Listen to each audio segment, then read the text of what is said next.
Hello, everybody. If you're watching this, you've probably been told that you're going to be using Schoology as your learning management system. And on top of that, you know that you may go to remote teaching at any point during the school year, right? So you may be thinking to yourself, if I have to go to Schoology, how am I supposed to use all these wonderful worksheets that I've created over the years, or that I've collected over the years, or were passed down from my great-grandparents, or whatever it may be, right?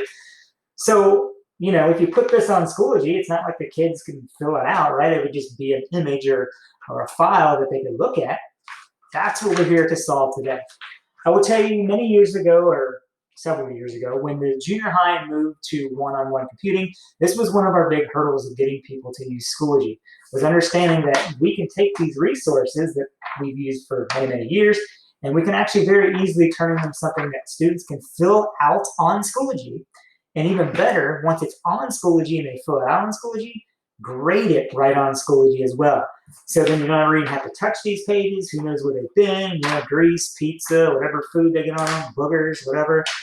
We don't have to worry about that anymore, all right? So what I'm going to show you today is the very easy method. There are several you could use, and there's other ones out there I've seen people use, but I'm going to give you a very easy method to take any worksheet that you have and make it something that students can complete on their computer, and using something they're very familiar with, which is Google Slides, in order to do that, right? So here's what we need to do, right? The very first thing I cannot do for you, but I can tell you what you need to do. And that's you got to digitize this thing, right? You have to go to the school copier, excuse me, go to your own personal copier if you have one. But the bottom line is you got to turn this into something digital. Now, I know for sure that every copier in the district will turn a document into a PDF for you, and then you can email that to yourself. That's one way.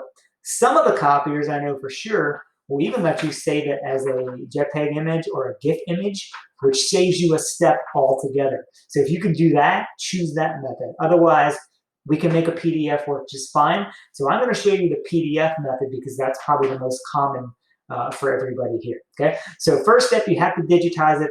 That's something you have to do on your own. And you're going to have to figure out how to do that on your own, because all the copiers, of course, are different, right?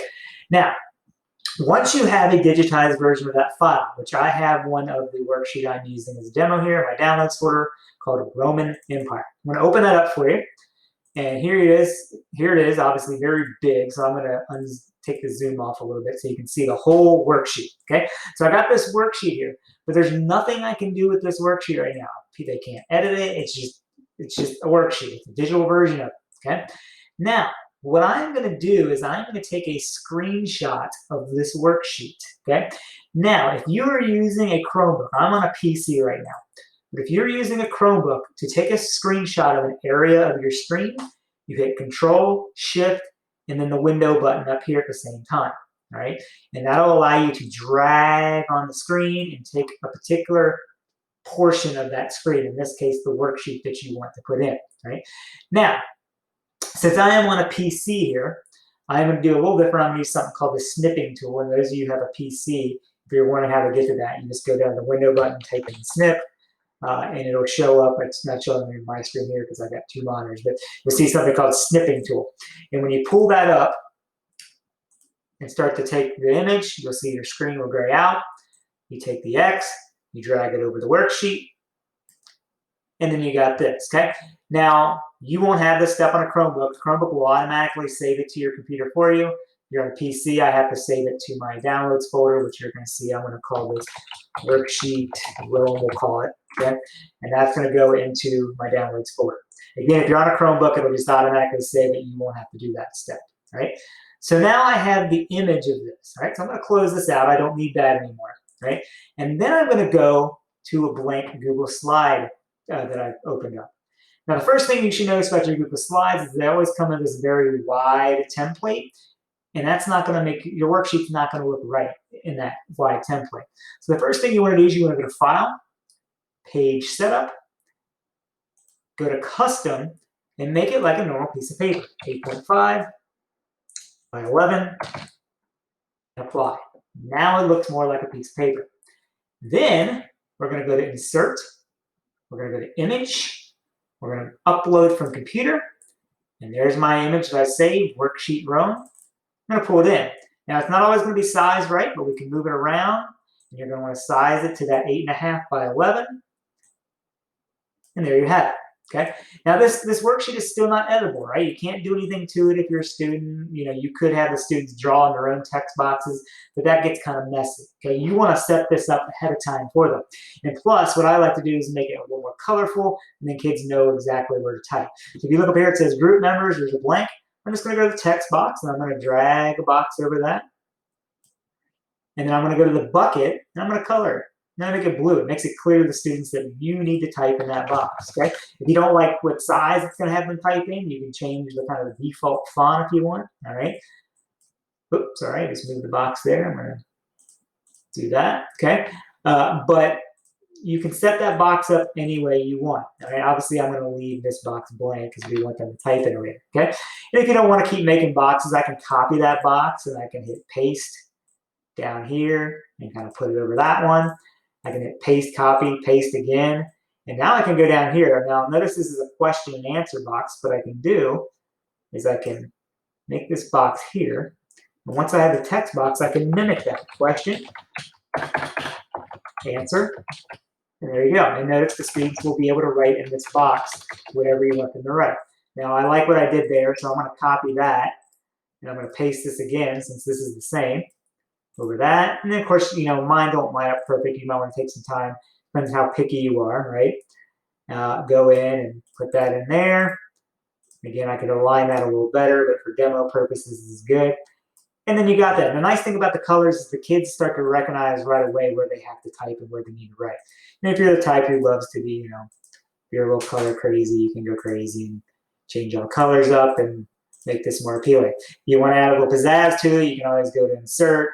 You can go to shapes and, maybe you don't want them to do this question or something. I don't know, right? You can do all kinds of things to it. But you're making this an editable document for students that they can actually do and complete on Schoology, okay? So this is called Worksheet Demo, all right, just so we have that for reference. So now when I go into Schoology, and this is my Schoology thing I have set up, I'm going to go down and just use this Getting Started folder to show you.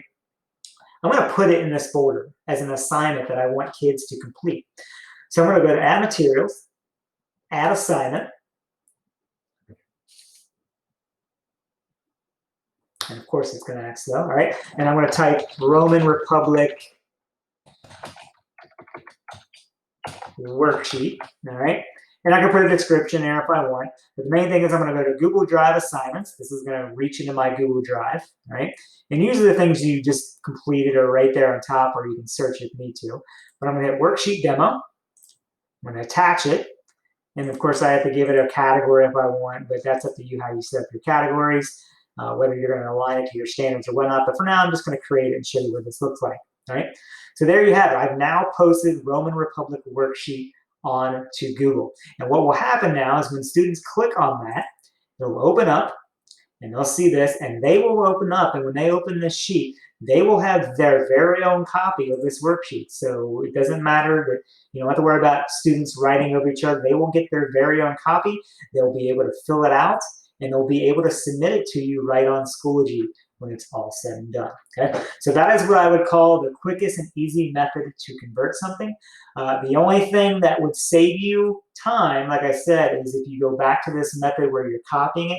If you can copy it as an image file, you can skip the whole step that you saw of me doing this and then snipping the page, because what will happen is you'll have an image file, so you can skip that step altogether and go straight to this step and add, insert your image right away. And the great thing is if you want to make this a 2-page worksheet, you can always go to down here, you can add a blank slide, and if you got another worksheet, I'm just going to insert the same one again just to show you.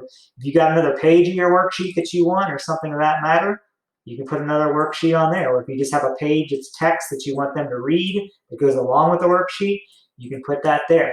So this is probably the simplest, easy method to take any worksheet that you have and convert it to something that students can use. And it's really quick and it's really easy. Again, the first year as you're doing this, it's going to take some time to convert if you've got a lot of things to convert, but it is a simple method for doing that. So I hope this helps. I hope it takes a little stress off of using some of your old resources on Schoology as you make that conversion. If you have any questions, feel free to reach out to me. Good luck.